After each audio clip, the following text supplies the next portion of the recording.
All right, we're starting off tonight with the latest on a story we've been following all night for you. 2 missing girls in the Rumford, Mexico area have been found, according to the Oxford County Sheriff. A family member told us the girls ran away while the school was loading the buses around 2 p.m. this afternoon. We're told they were found around 9:30 on Back Kingdom Road. They were soaking wet and freezing cold and are being checked out now by medical professionals. The girls had been spotted on Worthley Avenue and Highland Terrace before being found on that Back Kingdom Road. Our Pearl Small has been in the area tonight, and she's been along with the search all evening long and joins us now at the latest. Hey, Pearl.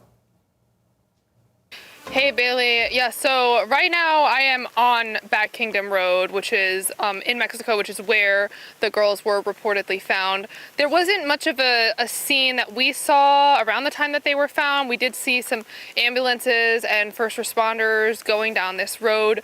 This is about a mile, could be a mile and a half from the school. This is a pretty long stretch of road, so we're not totally sure exactly where on it the girls were found, but it does go about 5 minutes long driving, and so it could be a mile, could be a mile and a half, could be shorter. Now, police had said they believe that the girls were wandering around through different properties and backyards, likely looking for some shelter because it is pretty rainy and windy, and it has been all night. One of the last places they were seen before they were found was a residence on Worthley Ave, as you mentioned, and we got to speak to the owner of that home about what she saw and what her reaction was. I had actually called 911 and let them know that I was on the phone with a friend of mine, and they were talking about these girls that had run away from school, and I believe they were the 2 girls that I saw running through between my dooryard and my neighbor's dooryard. And next thing you know, I've got game wardens, cops, undercover cops, and everything else, and I ended up joining and looking for them too, because I'm concerned. I would want my children at home at this time. It's scary not having your kids at home. And as you mentioned, the last we had heard was that the girls were being evaluated by a medical team, but that officials believe that they are uninjured. So that is probably the last update that we'll hear from law enforcement tonight on this specific situation happening in Mexico. So I will send it back to you. All right, thank you, Pearl, for following this tonight. We'll see you later.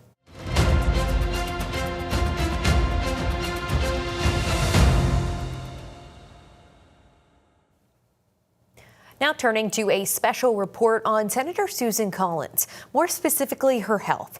Anyone who's watched the senator from Maine for any length of time can plainly see there is a subtle tremor at times with her voice, hands, and head. For the first time in 30 years, Senator Collins is discussing her neurological condition publicly. CENTER Maine's Phil Hirschkorn has this exclusive report.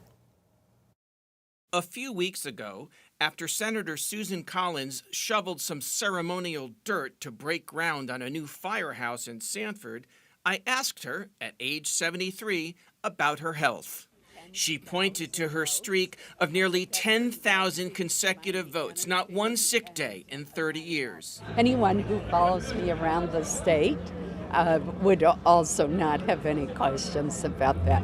But if you've watched Collins over the years, you may have noticed a slight trembling in her hands and her head.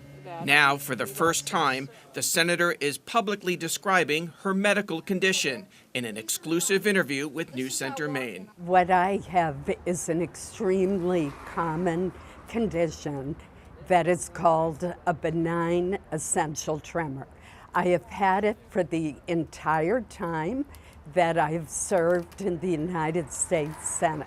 It has absolutely no impact on my ability to do my job or on how I feel each day. Collins is confident, if elected again in November, in her ability to serve another 6 years. If you talk to anybody in Washington, they will tell you that I am the hardest working person that they have ever worked with. And the fact is, I've never missed a single vote in all the time that I've been honored to represent the people of Maine. I think that's pretty good evidence of the fact that I am blessed with great health.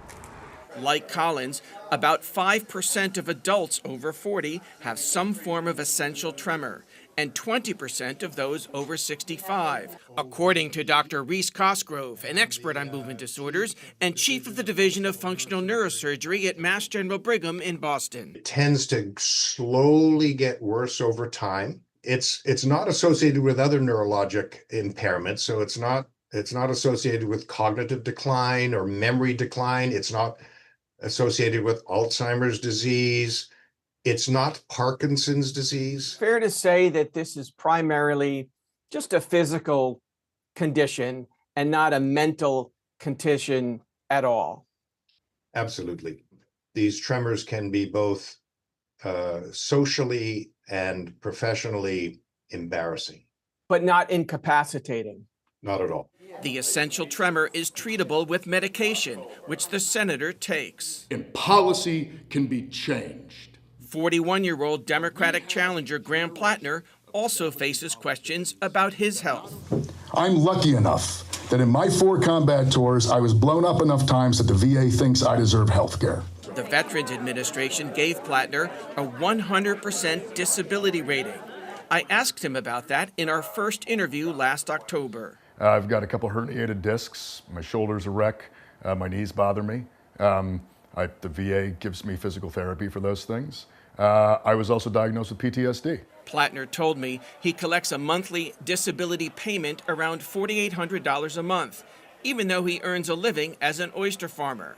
I followed up in an interview last November. 100% disability rating doesn't mean 100% you can't work. No, it does not at all. And a lot of veterans like you. There are a lot of disabled combat or just disabled vets at 100% who still work and have income and Yep. and so forth. It is a completely it's a very normal thing. Given that 100% disability rating, people will hear that.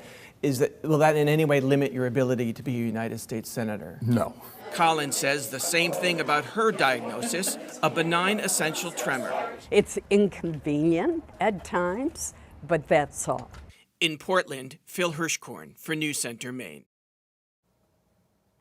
The National Institute of Health's official statement on what an essential tremor is, quote, essential tremor is one of the most common movement disorders. Its key feature is a tremor in both hands. It also may affect a person's head, voice, or lower limbs. Although the tremor can start at any age, it most often appears during adolescence or in middle age.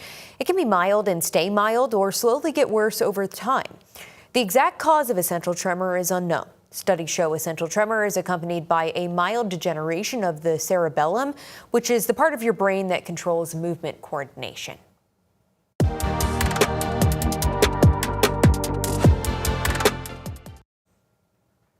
A judge today is ordering the release of a 19-year-old student in Maine who has been in ICE custody for nearly a half a year now. Representative Shelley Pingree says Olivia Andre has been at a Texas facility since November. According to Pingree, she is here legally as an asylum seeker from the Democratic Republic of the Congo. Andre's lawyer says she must be released by Friday. It comes after Pingree made a visit to the facility earlier this week, calling for her release. Portland police officers spent Monday at a group home on Woodford Street run by an organization called Shalom House, providing resources for adults living with a variety of mental illnesses. Late Monday, we learned that police were investigating a death, and yesterday we learned that a resident at the home had been charged with killing a woman who worked there. This afternoon, the suspect, 40-year-old Armando Negrete, appeared in court virtually from his jail cell. District Court Judge Jed French is ordering Negrete remain in custody without bail at the Cumberland County Jail and undergo a mental status examination. Negrete is charged with murdering 40-year-old Marlene McNeil of Gorham. Portland police say McNeil was stabbed Monday while working at Shalom House. That's the Portland-based nonprofit that provides housing to adults living with mental illness. Police add that Negrete was a resident of Shalom House.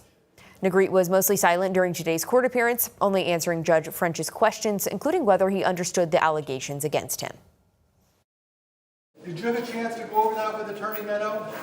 You discussed something with me yet?